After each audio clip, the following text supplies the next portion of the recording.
In addition to recycling aluminium, aluminium ash is mainly used for desulfurization in electric furnace.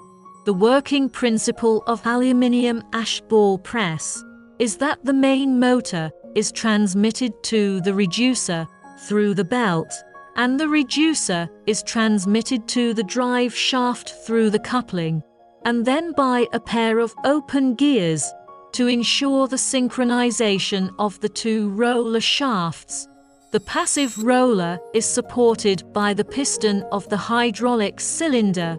The constant pressure type is supported by the inclined iron, and the hydraulic circuit, hydraulic control valve and accumulator ensure the material is evenly entered into the hopper of the molding machine from the storage bin through the quantitative equipment, which is adjusted by the regulating ram on the hopper, so that the material is evenly entered into the middle of the roller and compressed by the roller running in reverse at the same speed.